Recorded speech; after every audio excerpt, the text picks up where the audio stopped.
regaladamente, que ele não tinha preocupação com o próximo. Lázaro estava sempre na porta dele, ele não se preocupava nem em ajudá-lo, mostrando assim que ele estava desonrando a segunda tábua da lei, né? Ama teu próximo como a ti mesmo.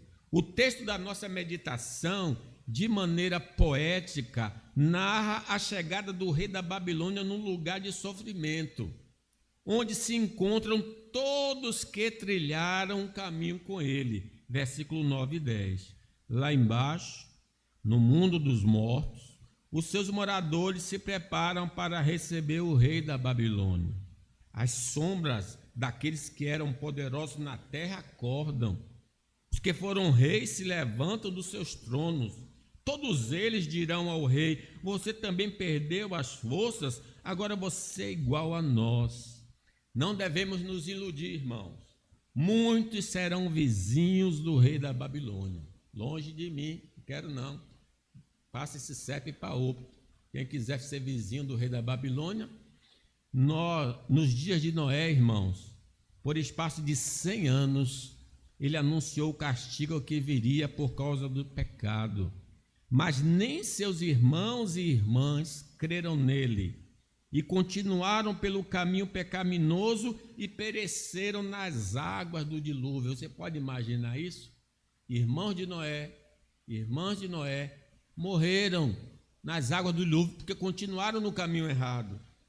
Pedro, falando sobre isso, diz: e não poupou ao mundo antigo, mas preservou a Noé, pregador da justiça, e mais 7 pessoas, quando fez vir o dilúvio sobre o mundo de ímpios. Também devemos lembrar que Ló escapou da destruição de Sodoma e Gomorra porque era justo, mas os pecadores não arrependidos pereceram com a cidade. Diz o apóstolo Pedro: reduzindo a cinzas a cidade de Sodoma e Gomorra, ordenou-as à ruína completa, tendo-as posto como exemplo a quantos venham a viver impiamente. Observe que a palavra ímpio aparece novamente aí. E livrou o justo Ló, afligido pelo procedimento libertino daqueles insubordinados, porque este justo, Ló, pelo que via e ouvia quando habitava entre eles, atormentava a sua alma justa cada dia por causa das obras iníquas daqueles.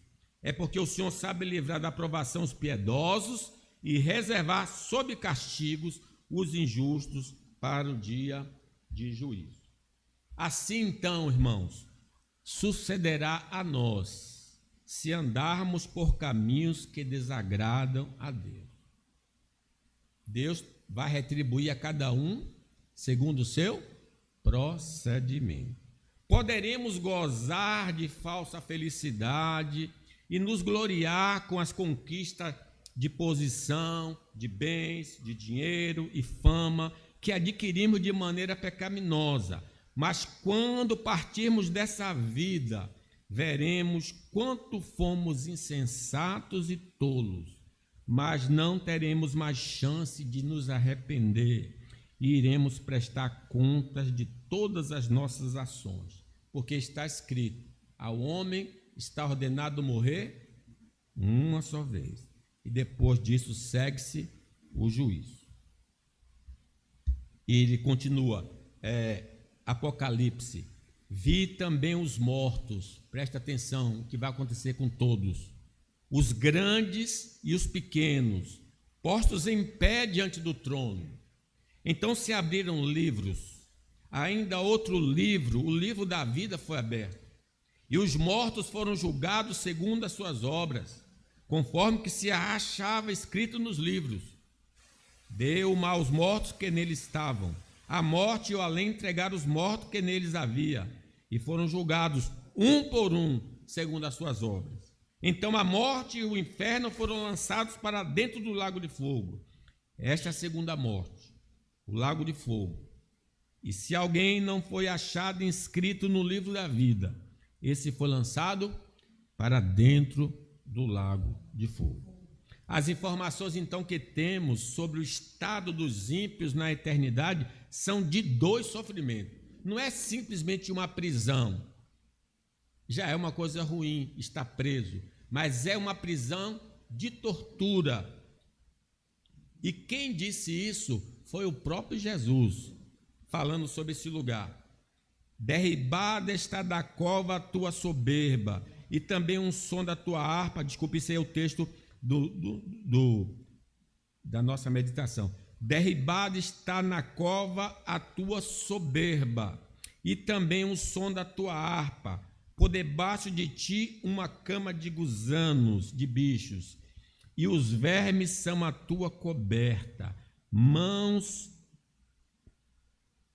aqui parei, coberta é o texto do profeta Isaías. Agora de Marcos, Jesus falando sobre o inferno. Irás para o inferno, para o fogo inextinguível, onde não lhe morre o verme, nem o fogo se apaga. E se teu pé te faz tropeçar, corta-o. É melhor entrares na vida aleijado que, tendo os dois pés, seres lançado no inferno, onde não lhe morre o verme, nem o fogo se apaga. E se um dos teus olhos te faz tropeçar, arranca-o. É melhor entrares no reino de Deus com um só dos teus olhos, do que tendo os dois seres lançado no inferno, onde não lhe morre o verme, nem o fogo se apaga. Então é descrita a cama do rei de bichos e o próprio cobertor de bicho. Que coisa terrível, né? Deve ser este lugar. Ninguém que for para este lugar, o inferno ou o lago de fogo, poderá sair e não terá alívio em um só segundo das suas angústias, por ter pecado contra Deus, contra o próximo, e não ter se arrependido dos seus pecados. Vejam Lucas 16. No inferno, estando em tormentos, levantou os olhos e viu ao longe Abraão e Lázaro no seu seio. Então, clamando, disse: Pai Abraão, tem misericórdia de mim e manda Lázaro que molhe em água a ponta do dedo e me refresque a língua, porque estou atormentado nessa chama.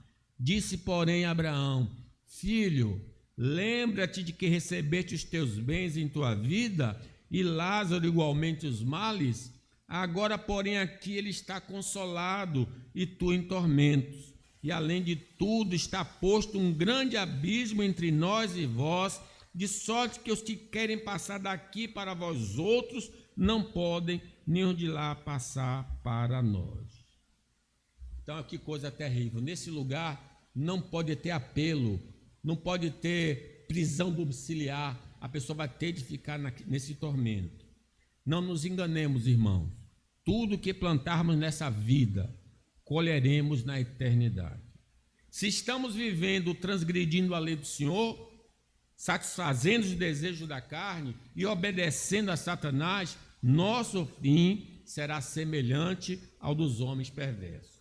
Gálatas nos diz, Paulo aos Gálatas: não vos enganeis, de Deus não se zomba, pois aquilo que o homem semear, isso também ceifará. Porque o que semeia para a sua própria carne, colherá corrupção. Mas o que semeia para o Espírito, do Espírito colherá vida eterna. Eu concluo, meus irmãos. Não tenhamos inveja da vida boa dos ímpios, porque seus atos são reprovados pelo Senhor.